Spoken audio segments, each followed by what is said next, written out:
Hi everyone, this is Jupiter Jim from jupiterjim.com. I'm at my live active blog, Jupiter Jim's marketing team. And before we get started, I would like to suggest that if you want to get this free book, and if you would like to get the video tutorials that I create the next day after I create them immediately into your email inbox, why don't you just put your name here and your email address there, and then you will subscribe to my blog and you'll get all this stuff for free.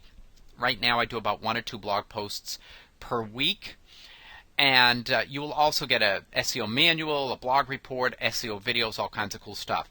Okay, I'm going to look at this blog post right here. It's called I Got 50,000 Video Views on My YouTube Channel. This is within an H1 tag. So this video, obviously, I'm going to teach you about H1, H2, and H3 tags and why we use them in the blog posts.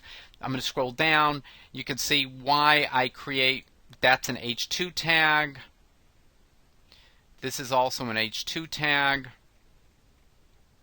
And that's right here is an H2 tag. And if nothing else, you can see it breaks the text up and makes it easier to read. It also helps you with your SEO for your blog post.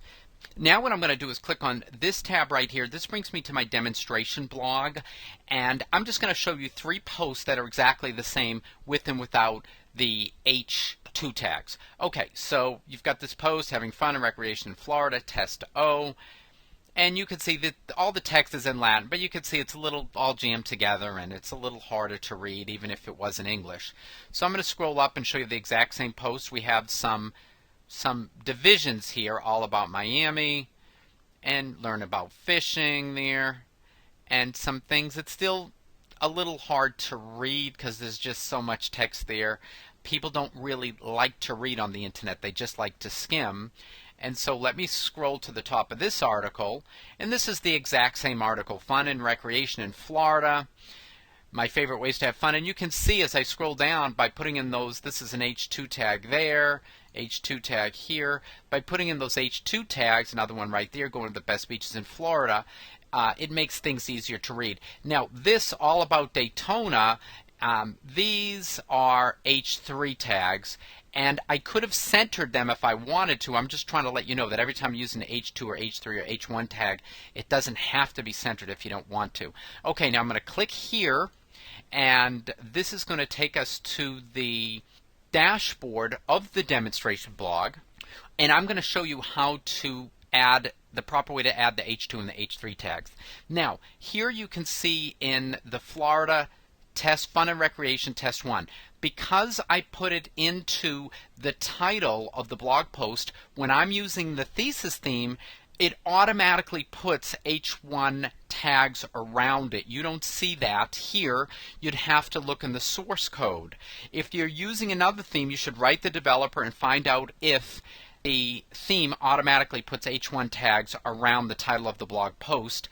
Or you can just look in the source code of the web page, the blog page, and see. And there are different tools you can use to look at the source code. And I'll explain that more in my blog post that will accompany this video. Okay, so let's scroll down here. And we have my favorite ways to have fun in Florida. This is in the HTML. I'm going to go to Visual. Okay, there's the visual. Go to HTML, and you can see there are no tags around this section right here. I'm going to go to Visual. I'm going to highlight this whole section here. Then, right where it says Paragraph, I'm going to go down. I'm going to do H2, Heading 2. By the way, you only want to use one H1 tag per blog post, but you can use as many H2 tags as you'd like. Suggested would be between 2 and 5. You shouldn't need more than that. So I've already added the H2 tag, so let's just go here, and you can see it's surrounded by H2 tags right there. Okay. Now what I'm going to do, go back into visual mode. I'm going to highlight this again, and I'm going to center it. Just click on this, align center, just like you would do in Word, Microsoft Word, and then it's centered. It's as simple as that. It's an H2 tag. To see what it looks like in HTML, click up here, and you can still see we still have the H2 tags here, but it added a little bit of CSS code to align it to the center.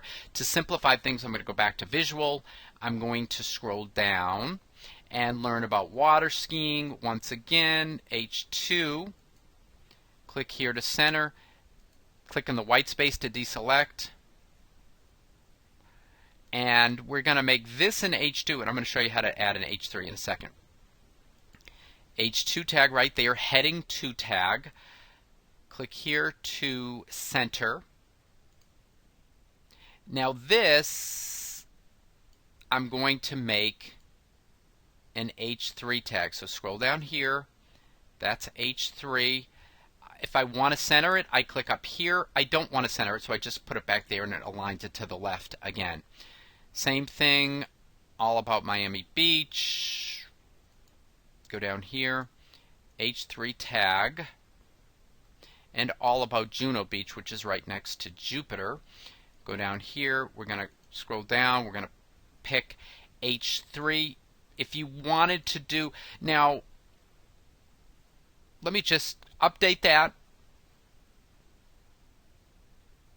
Okay, we're going to go back to the demonstration blog, and this is test 2. We just changed test 1. So Fun and Recreation in Florida test 1, you can see that none of this stuff is highlighted, so I'm going to hit the refresh button. Okay, and it looks beautiful now. It's really easy to read. Something you might want to do is you've got keywords, which for me would be recreation in Florida and the H1 tag. This is the title of the blog post. And the H2 tags, you can still use some of the keywords like Florida or fun, and then add some other keywords in there if you like. Make it easy to read, and that helps out your search engine optimization. Going to the best beaches in Florida, I guess I forgot to put an H2 tag there. No big deal. You can just go back and do that. And these are the H3 tags. So H3 would be like subcategories. You can see this is an H2 beaches, and these are all 3 different beaches. You can do the same thing if you need to use H4, H5, H6. And it's about as simple as that. Using H2 tags makes your blog posts easier to read. It helps in the search engines because text that is in between H2 tags carries more weight. So when the Google robots, the Google crawlers, are crawling your blog post, they're going to add more emphasis and more weight to any words and keywords found in between H2 tags, H1 tags, H3 tags. So you want to kind of use keywords there without stuffing them with keywords and still make it natural and easy to read. And that's basically all there is to it. If you liked it, please click the like button. Please add your comments on YouTube or my blog post. Share with friends, family, and loved ones. Take care, have a great day, and thank you so much for watching.